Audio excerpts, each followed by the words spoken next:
Bonjour et bon retour sur ma chaîne EV World Tour, bonne année 2018. Voilà, je suis dans le van aujourd'hui, c'était pour changer, je me suis mis sur la côte, on a un super joli temps, on est début janvier.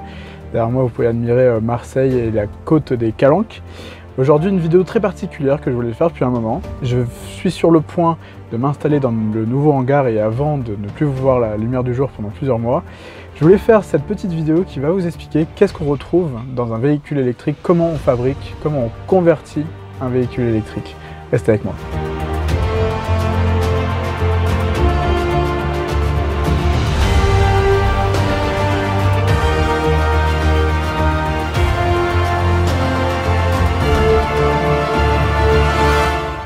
Aujourd'hui, j'ai décidé de vous montrer comment j'allais faire la conversion donc, de ce van en électrique avec 8 grandes étapes. Accrochez-vous, il y a beaucoup d'informations qui vont suivre. Le stockage de l'énergie, la recharge, la propulsion, la transmission, le freinage, les circuits électriques, la sécurité et enfin l'homologation et l'assurance du véhicule sur la route. La première et plus importante partie en fait du dimensionnement vers un véhicule électrique, c'est le choix de la batterie. Il y a toute une flopée en fait, de technologies de batterie qui existent aujourd'hui. Moi, j'ai choisi de partir sur une batterie de seconde main, donc d'occasion, qui me permet vraiment d'acheter des batteries le moins cher possible. Je vais vous mettre ici la liste de différents types de batteries qui existent, les différentes chimies de batteries qui existent et les véhicules aujourd'hui qui les utilisent. Ce qui est important quand on définit en fait la taille de son pack de batterie, c'est de définir l'autonomie qu'on veut, donc le nombre de kilowattheures en fonction du poids du véhicule. Il faut compter pour les petits véhicules à peu près 10 kWh pour 100 km, pour les véhicules moyens à gros entre 20 et 25 kWh pour 100 km, et pour le van, j'ai choisi d'être conservatif, il est vraiment lourd, il est imposant, il n'est pas très aérodynamique, et en plus je vais tracter une remorque, donc je suis parti sur 35 kWh pour faire 100 km. Moi j'ai décidé de partir sur des modules de Tesla, 8 modules, donc la moitié d'un pack d'une Tesla 85P, donc 42,5 kWh, ça fait à peu près 200 kg pour à peu près, je crois, 10 000 $ d'occasion pour les 8 modules. J'espère faire entre 150 et 200 km par recharge. Et ce dimensionnement est vraiment important puisque le nombre de packs qu'on va mettre va déterminer directement donc le nombre de kilowattheures qu'on va avoir et surtout le voltage de l'ensemble. Et il faut savoir qu'il faut vraiment faire attention après à la compatibilité électrique avec les différents autres éléments. La deuxième partie, c'est de savoir comment on va installer ce pack dans le véhicule, si on le veut à l'avant, si on a la place, dans le coffre, sous le véhicule. Moi j'ai décidé de partir dessous parce que j'ai un véhicule qui est relativement haut, donc j'ai vraiment de la place sous le van pour installer les modules de batterie. Par contre, c'est un endroit qui est aussi très vulnérable, extrêmement ouvert en fait aux intempéries et aux chocs. J'ai donc dû concevoir et fabriquer un pack en aluminium qui vient protéger les deux modules, enfin les deux grands packs de batterie que j'ai installés de part et d'autre de l'arbre de transmission sous le van. Il aurait été beaucoup plus facile de les mettre à l'arrière du van dans le coffre, sauf que c'est placer donc une certaine masse assez haut dans le véhicule et vraiment à l'arrière. Moi je voulais équilibrer les masses et abaisser le centre de gravité, donc sous le van c'était la meilleure position pour moi. Il y a une vidéo par ici qui en parle et qui le détaille assez clairement. Quelque chose de très important et qui est réglementaire aussi, c'est la protection anti-choc électrique du pack, c'est-à-dire qu'on ne peut pas y accéder comme ça, on ne peut pas mettre les mains dessus, il est vraiment primordial qu'aucun ne puisse pouvoir toucher les terminaux, les bornes en fait des batteries et s'électrocuter avec. Enfin, la dernière chose importante avec le pack de batterie, c'est la gestion de l'énergie de ce pack qui est assurée par le BMS, le système de management de batterie. C'est un appareil très important qui vient mesurer les différentes tensions de toutes les cellules qui seraient branchées en série, puisqu'il est très important qu'elles soient vraiment équilibrées, qu'elles soient balancées comme on dit, pour que toutes les cellules touchent en même temps le maxi et le mini de leur capacité, pour ne pas déséquilibrer le pack et ne pas endommager les batteries qui pourraient produire un emballement thermique et une destruction donc de la batterie et potentiellement du véhicule. Donc il est très important de vraiment monitorer les tensions, les courants, les puissances, les températures des batteries pour assurer donc une longévité dans le temps, une bonne durée de vie et la sécurité de leurs utilisations. Ce système de management de batterie via des messages CAN nous permettront en fait d'afficher sur un écran qui se retrouvera ici à l'avant toutes les informations que je viens de vous citer, qui nous permettront donc de monitorer la charge et la décharge des batteries au fur et à mesure qu'on se déplace. Nous donner aussi donc l'autonomie restante en kilowatts et en kilomètres des batteries. Deuxième partie, la recharge.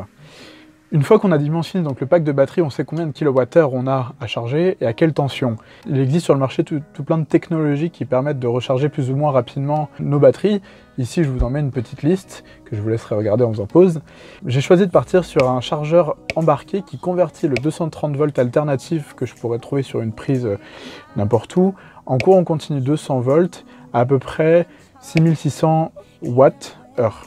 Ce qui devrait me permettre de recharger mes batteries complètement en 6h30 plus ou moins. Le chargeur est lui-même piloté par le BMS via message CAN, comme je disais un peu plus tôt, qui lui dit à quel moment il faut commencer à charger, quel est le cycle de charge, à quel moment il faut arrêter la charge donc pour protéger la batterie. Une dernière chose qu'il faut penser, c'est donc où installer ce chargeur qui est relativement volumineux et comment le raccorder au réseau par une prise qui se retrouvait à l'extérieur de la carrosserie du véhicule. Troisième partie, la propulsion. Voilà un véhicule électrique qui dit donc propulsé par un moteur électrique. Il y a toute une série encore de choix, de technologies, de moteurs que je vous mets ici, qu'on peut retrouver, qui nous permettront donc de propulser votre véhicule électrique. Moi j'ai donc décidé de partir sur un moteur asynchrone triphasé, donc de chez Siemens, qui me permet de monter jusqu'à 80 kW, c'est-à-dire 100 chevaux à peu près, pour un moteur qui fait 92 kg, relativement lourd, mais il est extrêmement résistant, il est fait, donc il est développé pour des Ford Transit électriques par Azure Dynamics aux États-Unis. C'est un moteur extrêmement coupleux, il fait 200 Nm de couple maximum, et son énorme avantage aussi c'est qu'il est complètement étanche. Il est IP67 et il est refroidi par eau. L'énorme avantage des moteurs à courant alternatif asynchrone, c'est que en décélérant le véhicule, il se transforme en alternateur et en fait ils viennent recharger les batteries. Enfin, pour donner l'énergie au moteur, il y a des variateurs de vitesse qui sont conçus pour fonctionner avec les différents moteurs et qui sont sur les mêmes plages donc de voltage et de courant qui permettent donc de livrer de la puissance au moteur. Ces variateurs, eux, sont là pour piloter donc tous les différents accessoires et récupérer en fait les informations qui viendraient du conducteur, c'est-à-dire par exemple la position de l'accélérateur via un potentiomètre. Cela est traduit comme par message en fait dans le variateur en une accélération ou une décélération du moteur. J'ai choisi pour le van de passer par un système qui a été développé par EVTV, qui développe ce petit boîtier qui s'appelle un GEFQ, qui permet donc de communiquer en fait avec tous les équipements du véhicule donc en entrée et de traduire en fait vers un message CAN au variateur les informations pour que le variateur en fait produise l'énergie que moi je j'aurais demandé.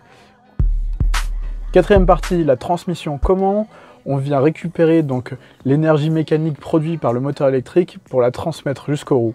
Il y a différents moyens. On a souvent des fois des boîtes de vitesse qui sont livrées directement avec un rapport, qui sont montées directement sur le moteur et qui permettent de partir vers les roues. C'était le cas pour le moteur Siemens, mais j'ai décidé de ne pas récupérer ça. J'ai préféré monter le moteur directement sur la boîte de vitesse d'origine du van qui est 4 roues motrices en faisant une plaque adaptateur avec une petite bride qui permet donc de me brancher sur le rotor du moteur et rentrer directement par la boîte de vitesse, que je vais mettre, je pense, en second rapport tout le long de la vie du véhicule, mais j'aurai toujours la possibilité de conserver donc le levier pour passer sur une première ou une troisième vitesse en fonction de l'utilisation que je veux faire du véhicule en ville ou en montagne ou sur autoroute. Les autres systèmes qui existent, que j'ai déjà vu, ce serait de monter directement le moteur sur le pont, c'est-à-dire qui répartit sur les roues arrière là, via le différentiel la puissance, où j'ai vu que Bosch avait développé un système qui s'appelle le e-axle, qui vient regrouper le moteur, le variateur, la mécanique et la transmission sur un seul axe, qu'on vient directement implanter dans le véhicule et on n'a plus qu'à brancher les batteries en entrée et en sortie, on a une puissance mécanique directement sur les roues. C'est la quatrième possibilité. Cinquième chapitre, le freinage. Les moteurs actuels, donc que ce soit un moteur diesel ou essence, ont une petite pompe à vide qui est intégrée sur le moteur et qui crée donc une dépression dans le circuit qui vient assister le freinage des véhicules via le cerveau-frein à l'avant du véhicule qui nous permet donc d'appuyer moins fort sur la pédale pour un résultat de freinage plus efficace. Il faut de nouveau reproduire ce vide dans le véhicule, donc il faut acheter une petite pompe qui fonctionne en 12 volts qui vient donc remplacer ce système de création de vide mécanique et qui nous permet donc de conserver cette assistance au freinage. Sixième chapitre, les circuits électriques à bord du véhicule. Il y a plus de 5 circuits différents à bord de votre véhicule électrique. Le premier, donc, c'est le circuit de puissance de propulsion, c'est-à-dire les batteries qui fournissent donc 200 volts courant continu. Ce circuit-là alimente donc le variateur de vitesse du moteur, qui lui, les convertit donc en triphasé alternatif, donc un deuxième circuit qui lui est assez court, il va directement du variateur au moteur. On a le circuit de recharge, donc on a le 230 volts courant alternatif qui rentre donc par la prise d'alimentation jusqu'au chargeur, qui vient lui le convertir en 200 volts courant continu, donc des batteries qu'on retrouvait au début. On a tout le circuit 12 volts du véhicule d'origine, et enfin on a le circuit 5 volts qui fait passer les messages CAN entre les différents équipements qui doivent communiquer. Je m'attarde un peu sur le circuit 12 volts puisque comme il n'y a plus de moteur thermique, il n'y a donc plus d'alternateur qui vient recharger votre batterie et qui vient alimenter tous vos équipements. C'est aussi ces mêmes équipements qui font donc les relais, les contacteurs, qui viennent donc manager la puissance à bord de votre véhicule. Votre batterie 12 volts que vous conservez, elle doit être, elle, rechargée. Et c'est là qu'on retrouve un petit équipement qui s'appelle un DC to DC, qui convertit donc la puissance de vos batteries, le 200 volts courant continu, en 12 volts courant continu, de manière complètement automatique. C'est-à-dire que quand on tombe à 11,5 volts, ça recharge, quand on arrive à 13,5, ça s'arrête, et ainsi de suite, ça cycle. Chapitre numéro 7, un élément assez important qu'on aborde rarement, c'est vraiment la sécurité. Il y a toute une réglementation européenne et française, pour mon cas, qui s'applique sur les véhicules électriques. Je vais vous mettre la liste ici.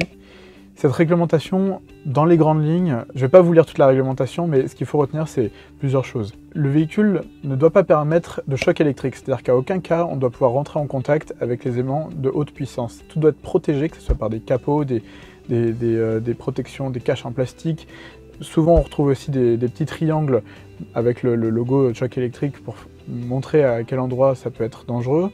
Deuxième chose, la protection contre l'électromagnétisme. Quand on a des circuits de 200 et 300 volts à bord du véhicule, donc les câbles émettent des ondes électromagnétiques, donc tous ces câbles qui sont supérieurs, je crois, à 40 volts, tous ces câbles de haute tension doivent être armés pour nous protéger contre l'émission d'ondes électromagnétiques. Quelque chose qui paraît évident, mais le véhicule ne doit pas pouvoir démarrer et se déplacer lorsqu'il est en charge. C'est-à-dire qu'il y a quelque chose qui doit capter qu'il y a une prise qui est branchée sur le véhicule et interdire donc le déplacement du véhicule lors de sa charge.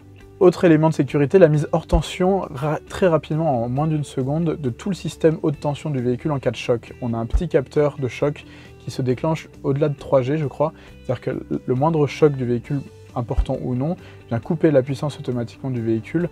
C'est au cas où il y aurait de la tôle qui soit déplacée, qui pourrait venir en contact avec les bornes de la batterie ou avec les câbles.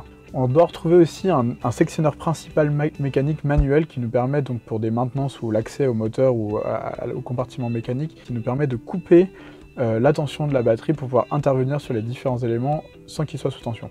Il doit y avoir plusieurs éléments de protection de surtension et de sous-tension de la batterie parce que c'est dans ces zones-là que ces batteries qui ont une densité énergétique très importante peuvent devenir instables. Donc j'ai plusieurs éléments entre le GFQ et le BMS qui sont capables eux-mêmes de couper la tension s'ils voient des anomalies préprogrammées en fait dans les tensions des batteries. Enfin, on a des protections thermiques, que ce soit sur le moteur, le variateur et les batteries. Ces protections viennent aussi couper en fait la tension si jamais on vient trop forcer à la charge ou à la décharge sur les batteries ou sur le moteur pour protéger encore une fois ces équipements. Dernière étape. On va dire que vous avez fini votre conversion, tous les équipements qu'on a vus avant fonctionnent bien, ils fonctionnent ensemble, vous avez fait tous vos tests. Vous devez maintenant homologuer votre véhicule, c'est-à-dire que vous devez faire une carte grise en France par exemple, qui vous autorise à rouler donc, sur les routes publiques et à assurer votre véhicule. En France, il faut donc présenter votre véhicule converti pour une réception à titre isolé à l'ADREAL, en respectant toute une série en fait, de critères et de tests qui vont vous être demandés pour vérifier que votre véhicule respecte bien toutes les différentes contraintes de sécurité qui sont liées donc, aux véhicules électriques sur nos routes. Voilà, vous pouvez donc maintenant profiter de votre véhicule électrique sans faire de bruit et sans polluer. Et si vous voulez voir, nous, notre conversion en cours de van thermique en van électrique, n'hésitez pas à vous abonner à notre chaîne YouTube. On fait une vidéo par semaine pour vous montrer donc l'avancement du projet. Entre les épisodes, il y aura sur Facebook et sur Instagram des photos, des posts qui mettront des petits clins d'œil sur ce que nous sommes en train de faire. Le plus important, au-delà de la conversion, c'est ce qui vient après, c'est notre tour du monde électrique solaire. N'hésitez pas à vous abonner, à mettre un commentaire, à nous écrire aussi sur notre site internet ou sur YouTube si vous avez des questions. Je vous souhaite une très bonne année 2018. À bientôt les amis sur notre chaîne.